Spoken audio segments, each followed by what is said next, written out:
पूज्यपाद देवेंद्र सूरी महाराजा विरचित प्रथम कर्म ग्रंथ कर्म विपाक, यह ग्रंथ में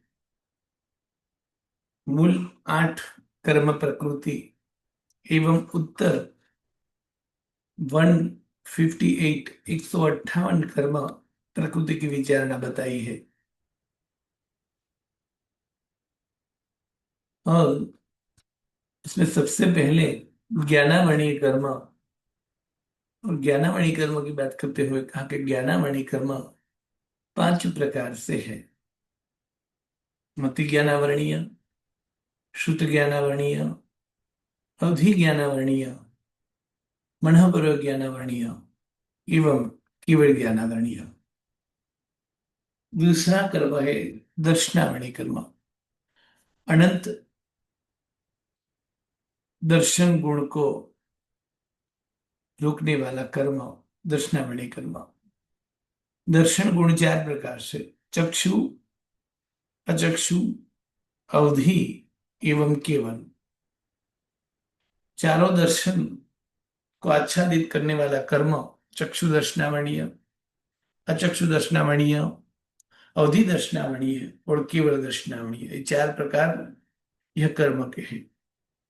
तथा 5 प्रकार की जो निद्रा है, वो निद्रा भी दर्शनावरणीय कर्म है, क्योंकि चक्षु दर्शनावरणीय कर्म के उदय के बावजूद भी जो चक्षु दर्शन प्रकट होता है, उस चक्षु दर्शन को आच्छादित करने का काम यह निद्रा करती है।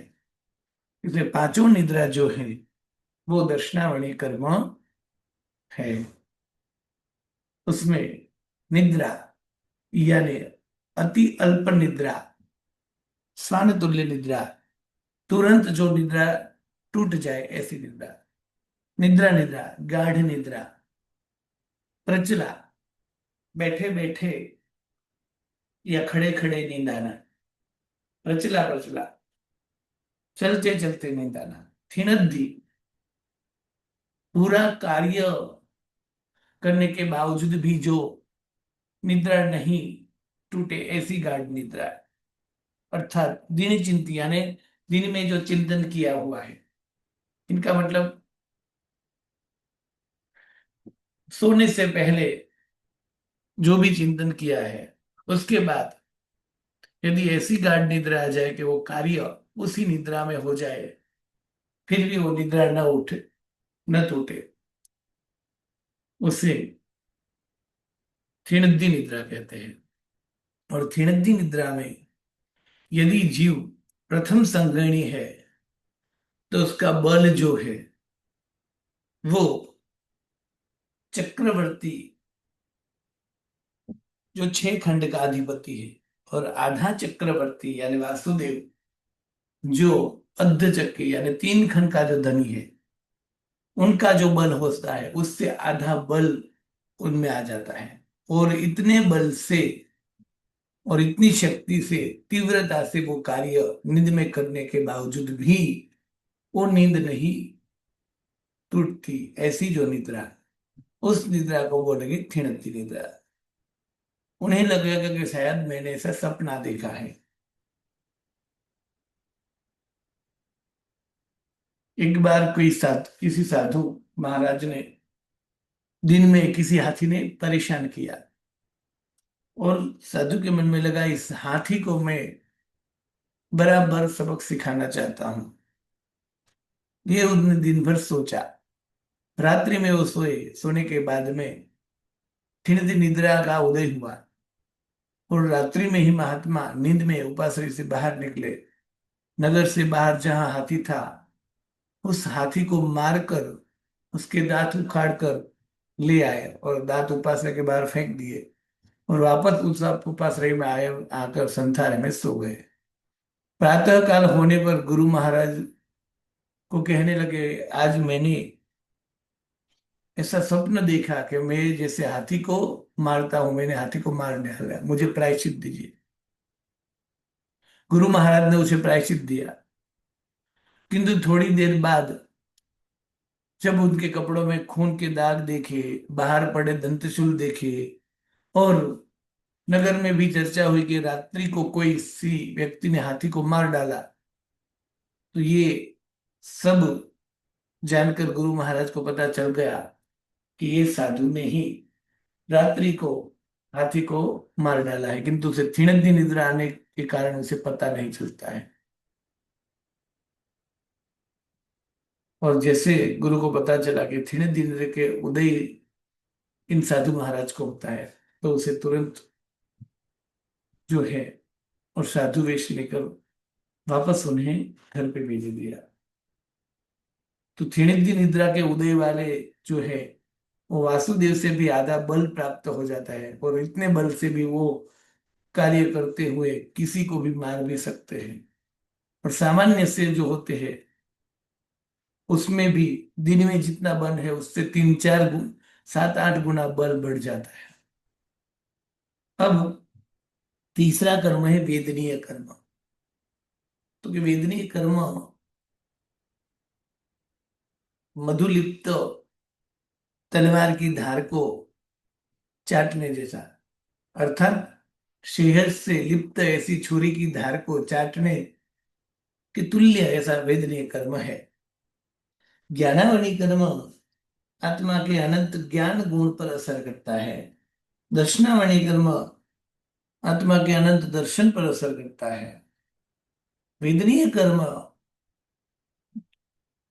आत्मा के अनंत अव्याबाद जो सुख है उन पर असर करता है। तो जिस तरह अनंत ज्ञान और अनंत दर्शन आत्मा के गुण है, उसी प्रकार अव्याबाद सुख आत्मा का गुण है। यानी कोई भी पदार्थ के बिना, किसी के भी आधार के बिना स्व आत्मा में सुख की अनुभूति करना, वो आत्मा का गुण है। और ज्ञानामणि और दर्शनामणि कर्म से आत्मा के अनंत ज्ञान और अनंत दर्शन नाम के गुण आवरण होते हैं। उसी प्रकार वेदनीय कर्म जो है वो आत्मा के अव्याबाद सुख नाम के गुण को रोकता है, क्योंकि यह कर्म आत्मा को वास्तविक सुख का अनुभव नहीं करने देता। अर्थात आत्मा जो है उसी में ही सुख है, उस आत्मा में सुख का अनुभूति नहीं करने देता, बल्कि पदार्थ के द्वारा इंद्रिय जन्य सुख दुख का अनुभव कराता है। तो ये वेदनीय कर्म है। अब मद से लिप्त तलवार की धार के जैसा क्यों? क्योंकि जब तक उस तलवार पर मध लिप्त है, तो जब तक वो चाटेंगे, जब तक शहद होगा तब तक मीठा लगेगा, और शहद चाटते चाटते चाटते शहद खत्म हो गया, और फिर तलवार की धार जो है वो जीभ पर लगेगी तो वेदना होगी। उसी प्रकार साता वेदनीय कर्म को भोगते सुख की अनुभूति होती है, और साता वेदनीय के बाद जब असाता वेदनीय कर्म का उदय होता है तो दुख की अनुभूति आत्मा को होने लगती है। जैसे किसी लकड़ी पे आइसक्रीम या कैंडी कुल्फी जो है वो है, तो उस कुल्फी को चाटते चाटते आनंद आता है। जैसे ही अचानक वो कुल्फी खत्म हो गई और उस लकड़ी पे यदि फांस छोटी जो है वो फांस आदि जीभ में लग जाए तो दुख होगा। उसी प्रकार वेदनीय कर्म में साता वेदनीय कर्म की अनुभूति के समय जीव को सुख प्राप्त होगा, और जब असाता वेदनीय कर्म का उदय आएगा तब उसको दुख प्राप्त होगा। इसलिए मद लिप्त तलवार की धार जैसा वो मद, और मद को चाटना मतलब सादा वेदनीय कर्म का भोग करना, और मद खत्म होने के बाद तलवार की धार का जीभ पर लगना, यानी असाता वेदनीय कर्म का उदय होना। वेदनीय कर्म के संपूर्ण क्षय से जब दोनों प्रकार के वेदनीय कर्म खत्म हो जाते हैं, साता और असाता, जो वेदनीय कर्म पूर्ण खत्म हो जाएगा तो आत्मा को अव्यवहित सुख की प्राप्ति हो जाएगी। यानी आत्मा को जो सुख है या दुख है वैसी जो अनुभूति हो निकल जाएगी, और आत्मा में ही सुख है उनकी अनुभूति होगी। अभी हमें कोई भी सुख या दुख जो हमें प्राप्त होता है किसके अधीन है? पदार्थों के अधीन है। जैसे हमें गुलाब जामुन यदि हमारी जीभ में मुंह पर रखे तो उसकी मिठास से हमें सुख की अनुभूति होगी। और यदि कड़वे नीम के पत्ते रख दे तो दुख की अनुभूति होगी।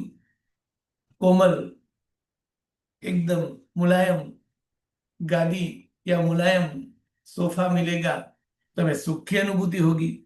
उसी जगह सुई जैसे कांटेदार यदि कोई चीज मिलेगी तो हमें दुख की अनुभूति होगी।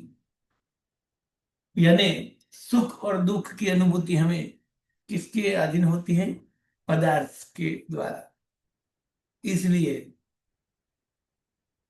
वेदनीय कर्म के उदय होने के कारण हमें सुख जो है उसकी अनुभूति किसमें होती है?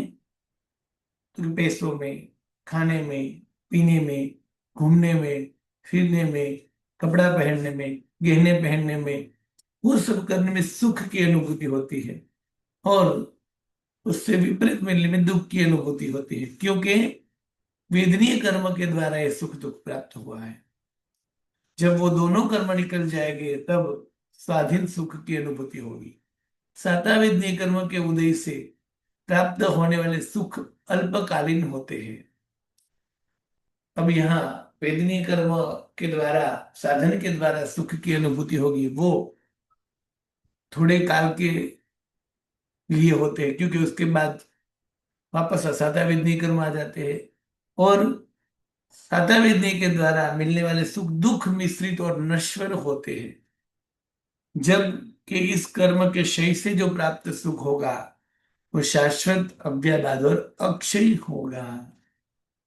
तो इस कर्म के उदय से जीवात्मा को अनेक प्रकार की बीमारियां यातनाएं सहन करनी पड़ती है।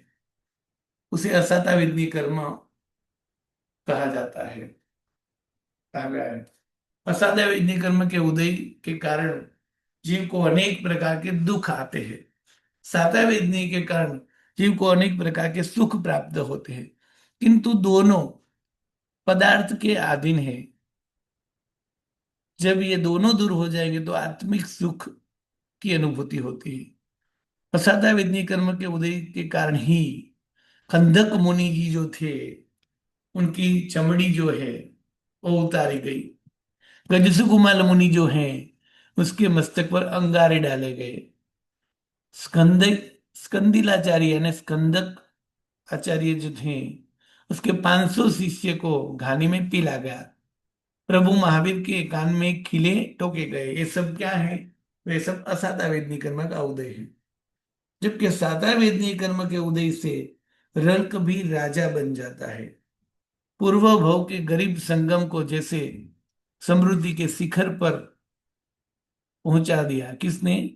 और शालीभद्र बना दिया। ये साता वेदनीय कर्म है। इसीलिए साता वेदनीय कर्म को मधुलिप्त तलवार की धार की उपमा दी गई है। जब तक मधुलिप्त तलवार को चाटने में सुख का अनुभव है, जब तक मध है तब तक, किंतु उसी के साथ जीभ कट भी जाती है, यानी अपार वेदना का भी अनुभव होता है। इस तरह साता वेदनीय कर्म के भोग पर सुख मिलता है, जबकि असाता वेदनीय से दुख मिलता है। और ये दोनों सुख दुख पदार्थ के अधीन होता है, पदार्थ पर निर्भर करता है। जैसे अभी समझो कि गर्मी की ऋतु चल रही है, यानी ग्रीष्म ऋतु, यानी समर चल रहा है, ताप चल रहा है, चारों ओर गर्मी है। तो उसी समय कोई एकदम ठंडा पानी पीने के लिए दे तो अच्छा लगेगा। पानी से हमें सुख की अनुभूति होगी। उसी तरह एकदम ठंडे ठंडे पानी से नहाने में आनंद आएगा। कब? जब चारों ओर गर्मी है तब। तो गर्मी वो भी पुद्गल है, ताप वो भी। उससे यदि दुख हुआ तो सामने ठंडा पानी से नहाने में, ठंडे ठंडे पानी में, होटल पार्क में फिर बाथरूम में भी वो फाउंटेन के नीचे आदि में ठंडे पानी में आराम लगेगा। जबकि फिर यदि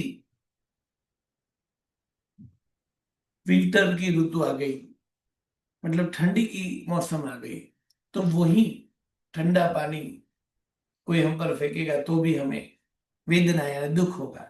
तब हमें यदि गर्म पानी मिले तो आनंद होगा। इसी तरह पदार्थ के अधीन सुख दुख की प्राप्ति वो वेदनीय कर्म है।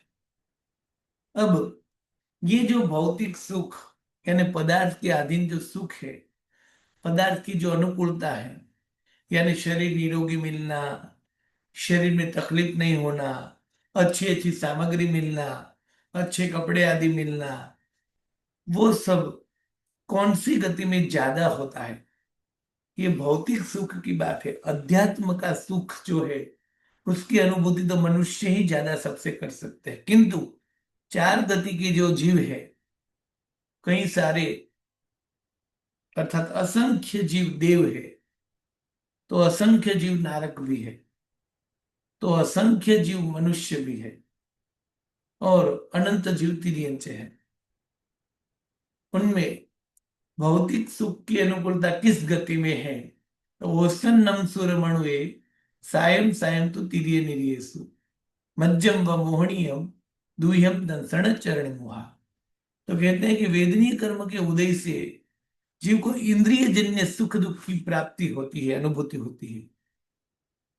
यद्यपि वेदनीय कर्म की दोनों प्रकृतियां, साता और असाता वेदनीय कर्म प्रकृति परावर्तमान है, यानी कभी सुख कभी दुख, कभी सुख कभी दुख, कभी सुख दुख कभी दुख, ऐसा हरेक के जीवन में चलता ही रहता है। कभी किसी के भी जीवन में सुख सदा काल स्थिर नहीं रहता है, सदा सदा आते ही रहती है। फिर भी इन भौतिक सुख की बहुलता की अपेक्षा से देखें तो देवताओं को यानी देव गति के जीव को, देवों को सबसे ज्यादा सुख होता है, क्योंकि उनके यहाँ जैसे हम माता की कुक्षी में 9 महीना रहते हैं, तो वो सब नहीं, जन्म की वहां कोई वेदना नहीं होती। जन्म के बाद तुरंत ही अंतर्मुख में वो यौवन वही प्राप्त कर लेते हैं। उसके शरीर में कोई रोग नहीं, कोई मैल नहीं, पसीना नहीं, दुर्गंध नहीं, आदि का दुख नहीं होता। तो उसी तरह वहां अनेक प्रकार के संगीत, अनेक प्रकार के उद्यान, अनेक प्रकार के बगीचे, अनेक प्रकार के स्विमिंग पूल अर्थात वावड़िया, ये सब होता है। तो देवताओं को भौतिक सुख अधिक होता है और मनुष्य को भी भौतिक सुख होता है। यानी गति के हिसाब से देखें तो देवता और मनुष्य में साता वेदनी का ज्यादा उदय होता है। इसमें सबसे ज्यादा देवताओं, उससे कम मनुष्य को। जबकि दो गति तिर्यंच और नरक गति जो है उसको ज्यादातर दुख ही होता है। जैसे सभी तिर्यंच को पराधीनता का दुख, भूख का दुख, इसी तरह यहां तहां भटकना, ये सब जो है वो तिर्यंच को दुख है, और तिर्यंच से भी अधिक नरक को दुख होता है। इसी तरह चारों गति की अपेक्षा से देखें तो देव में सबसे ज्यादा सुख, मनुष्य में सुख, तिर्यंच में दुख, नरक में सबसे ज्यादा दुख। जो कि सभी जगह पर सुख और दुख तो आते ही है। देवता और मनुष्य में भी दुख आता है, उसी तरह नरक और तिर्यंच में भी सुख आता है। वैसे नरक में तो कब सुख आएगा? क्योंकि नरक में एवं तिर्यंच गति में निगोद में ज्यादातर दुख ही होता है, किंतु जब तीर्थंकर आदि आत्मा का जन्म वगैरह होता है तब उन्हें भी सुख की सानुकूलता की अनुभूति होती है। देवलोक में पुण्य का उदय विशेष होता है, इस कारण उसे इंद्रिय जन्य सुखों की बहुलता है। नरक में जीवों को पाप का तीव्र उदय होता है, इसलिए उसे इंद्रिय जन्य सुख जो है वो उपलब्ध नहीं होते। इस तरह ज्यादा सुख देव में, ज्यादा दुख नरक में, जबकि तिर्यंच और मनुष्य गति में दोनों देखे जाते हैं, सुख और दुख। तिर्यंच गति में भी भूख का, प्यास का, सर्दी का, गर्मी का, रोग की आदि अनेक प्रकार की पीड़ाएं होती है, जो कि कभी कभार कुछ तिर्यंच भी मनुष्य से भी अधिक सुखी और अनुकूल होते हैं। जैसे कोई गरीब घर में जन्मे हुए मनुष्य, उनको पैदल चलना और कपड़े भी नहीं मिलना, जबकि कोई बड़े अरबोपति खरबोपति के तिर्यंच, जैसे आजकल के जमाने में अरबों खरबोपति के यहाँ जो श्वान यानी कुत्ता डॉगी आदि होता है, वो गाड़ी में घूमता है, फ्लैट में रहता है, और उसके लिए अलग बाथरूम भी होता है, उसके लिए नहाने के लिए साबुन, शैम्पू आदि भी होता है, और शायद हमारे महीने की रोटी सब्जी के सामने उसके बिस्किट वगैरह एक दिन में आए उतने महंगे भी उनको मिलते हैं, ऐसा होता भी है। जैसे चक्रवर्ती के हाथी और घोड़े जो होते हैं वो भी कई सारे सुख भोगते हैं। तो इस तरह तिर्यंच गति में सुख भी होता है, और कई तिर्यंच को कदाचित मनुष्य से ज्यादा सुख भी होता है। किंतु सामान्य से देखें तो देवलोक में सबसे ज्यादा सुख, उससे कम सुख मनुष्य में, उससे कम सुख अर्थात ज्यादा दुख तिर्यंच में, और सबसे ज्यादा दुख नरक में। जो कि देवलोक में भी दुख होता है, क्योंकि जितनी सुख की सामग्री अधिक अधिक प्राप्त होगी, उतनी उतनी वहां ईर्ष्या, लोभ आदि बढ़ते जाएंगे।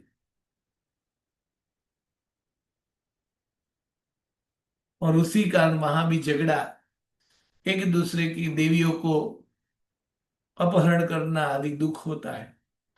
वहां भी कोई एक बड़ा देव छोटे देव को पराधीन यानी अपने नीचे रखता है, ये भी होता है। अब चौथा कर्म है मोहनीय कर्म।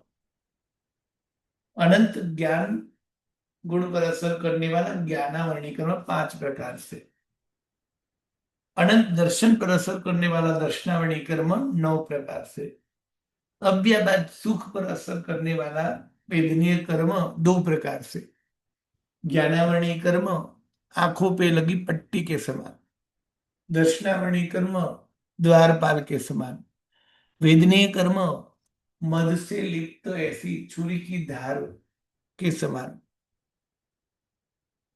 अब मोहनीय कर्म, तो आत्मा में जैसे अनंत ज्ञान, अनंत दर्शन, अव्याबाद सुख, ये आत्मा के गुण है, उसी तरह आत्मा का गुण है वितरागता। वितरागता यानी आत्मा का मूल स्वभाव राग और द्वेष नहीं है, राग द्वेष से रहित वो आत्मा का सच्चा स्वरूप है। तो आत्मा में रहे अनंत ज्ञान गुण को ढकने वाला का कार्य जैसे ज्ञानावरणीय कर्म करता है, उसी प्रकार आत्मा में जो वितरागता नाम का गुण है, उस वितराग नाम के गुण को आच्छादित करने का कार्य जो कर्म करता है उसे मोहनीय कर्म कहते हैं। जो मोहनीय कर्म आत्मा को मोहित करता है, यानी आत्मा में राग और द्वेष उत्पन्न करता है। आत्मा का मूल स्वभाव वितराग है, अर्थात राग और द्वेष का अभाव। राग और द्वेष से संपूर्ण मुक्त ऐसा आत्मा का मुख्य स्वभाव है। उसी आत्मा के वितरागता नाम के गुण पर असर करने वाला कर्म, उसे मोहनीय कर्म कहते हैं, क्योंकि मोहनी कर्म के उदय से ही आत्मा में राग और द्वेष के भाव पैदा होते हैं, और उसी राग और द्वेष के कारण आत्मा पाप की प्रवृत्तियां भी करता है। अर्थात निष्पाप ऐसे आत्मा को पापी बनाने का काम मोहनीय कर्म करता है, और उसी मोहनीय कर्म के उदय के कारण आत्मा कर्म से जुड़ता है, अर्थात आत्मा कर्म का बंध करता है। जब आत्मा में से राग द्वेष निकल जाएगा तो कर्म बंध नहीं होगा। तो इस तरह मोहनी कर्म जो है वो आत्मा के वितरागता गुण पर असर करता है।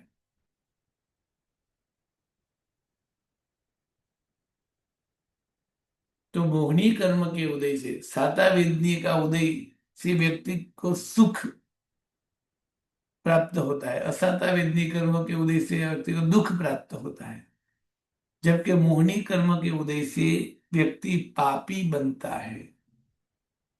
दुखी और पापी में फर्क है।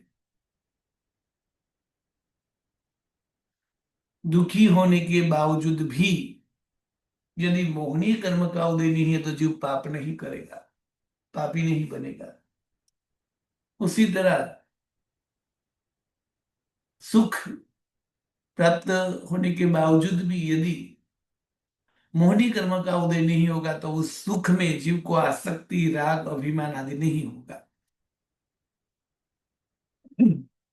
तो ये सब राग, द्वेष, भ्रम, मूढ़ता वो मोहनी कर्म लाता है। यानी जो वास्तविकता है उससे मोहनी कर्म आत्मा को दूर ले जाता है, भ्रमित करता है।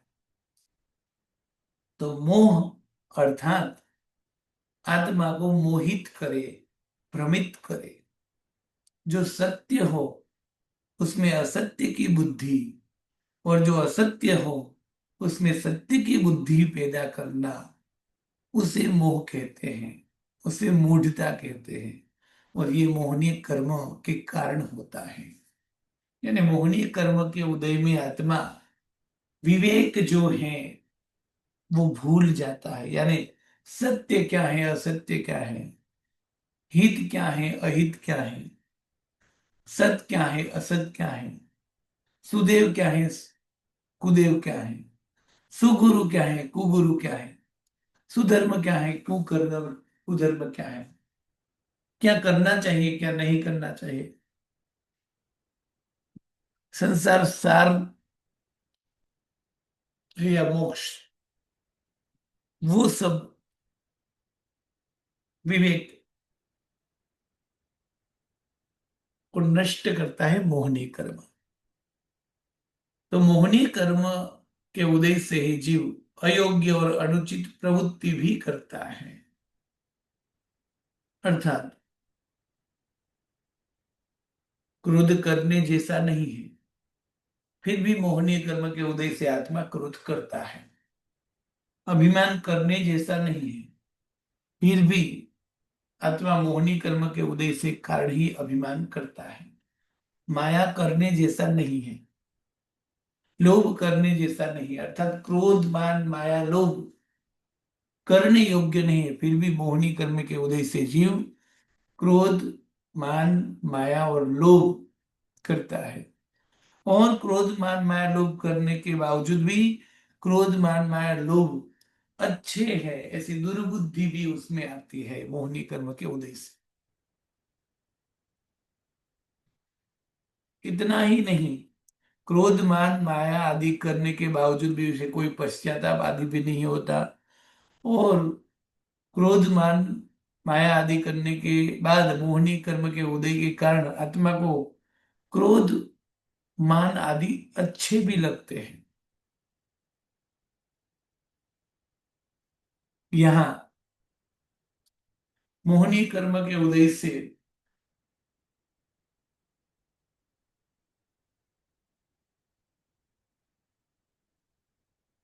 क्रोध होता है, समझोगे, किंतु क्रोध को अच्छा मानना वो उससे भी बड़ा गुनाह है। गलत को सही कहना, अच्छा मानना वो सबसे बड़ा अपराध है। क्रोध हो जाना वो अलग बात है, और क्रोध करने जैसा है, करना चाहिए, वो एक अलग बात हो गई। इसी तरह मोहनी कर्म आत्मा को अपराधी पापी बनाता है।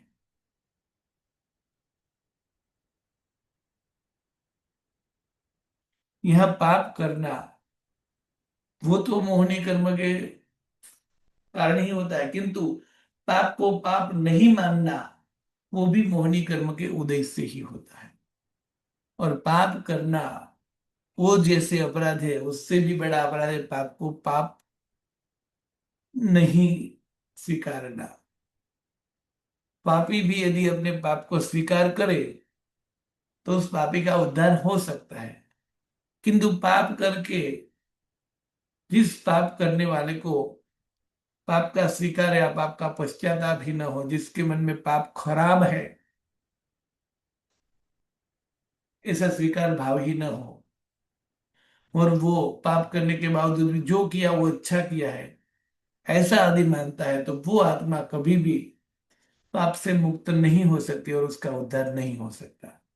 और ये जो सब होता है उसके पीछे का कारण है मोहनी कर्म। अर्थात मोहनी कर्म पाप का स्वीकार करने नहीं देता है। एक मोहनी कर्म पाप कराता है, दूसरा पाप करने के बावजूद भी मोहनी कर्म पाप को पाप के रूप में स्वीकार नहीं करने देता। मोहनी कर्म के उदय से आत्मा में शुभ भाव और शुभ विचार पैदा नहीं होते हैं। मोहनी कर्म से आत्मा क्रोधी, कामी, लोभी, रागी, द्वेषी आदि बनता है। साधक और आराधक आत्मा को भी मोहनी कर्म के उदय में विचार भ्रष्ट और आचार भ्रष्ट हो जाते हैं। ये सब मोहनी कर्म का कार्य है। इसीलिए मोहनी कर्म को शराब पान यानी शराब पीने के बराबर, मदिरा पान करने के बराबर कहा, क्योंकि शराब के नशे में, मदिरा के नशे में मदमस्त व्यक्ति जैसे कुछ भान नहीं रहता है कि क्या सही क्या गलत, उसी तरह मोहनीय कर्मों के नशे में चकचूर ऐसे व्यक्ति को कुछ ज्ञान नहीं रहता है कि क्या कर्तव्य है क्या अकर्तव्य है, क्या हित है क्या अहित है, क्या भक्ष्य है क्या अभक्ष्य है, क्या पाप है क्या पुण्य है, क्या पेय है क्या अपेय है, क्या करने योग्य है क्या नहीं करने योग्य है। उन सब में मूढ़ता आ जाती है। ये सब मोहनी कर्म का कार्य है। और उस मोहनी कर्म की बात करते हुए कहते हैं मोहनी कर्म मुख्य दो भेद है, और मोहनी कर्म के कारण दो गुण पर असर होती है, एक दर्शन और दूसरा चारित्र। दर्शन गुण पर असर करने वाले दर्शन मोहनीय, और चारित्र पर असर करने वाले चारित्र मोहनीय कर्म है। अब पहले जो दर्शन बताया, ज्ञान के बाद दर्शन, वो दर्शन का अर्थ है ज्ञान, समझुति, सामान्य समझुति, जबकि यहाँ दर्शन का अर्थ है सम्यक दर्शन, अर्थात श्रद्धा, रुचि, प्रीति, आस्था, विश्वास, यहाँ दर्शन का अर्थ है। तो दर्शन मोहनी कर्म के कारण सम्यक्त्व, समकीत, श्रद्धा, रुचि, प्रीति, आत्मा, आस्था, विश्वास आदि गुण पर असर होते हैं, जबकि चारित्र मोहनीय संयम पर असर करता है। इसलिए मोहनी कर्म के मुख्य दो प्रकार, दर्शन मोहनीय और चारित्र मोहनीय। और इन दोनों प्रकार के मोहनीय से जीव के दर्शन और चारित्र दोनों गुण दूषित होते हैं। जबकि सम्यक दर्शन ज्ञान चारित्राणी मोक्ष मार्ग हो।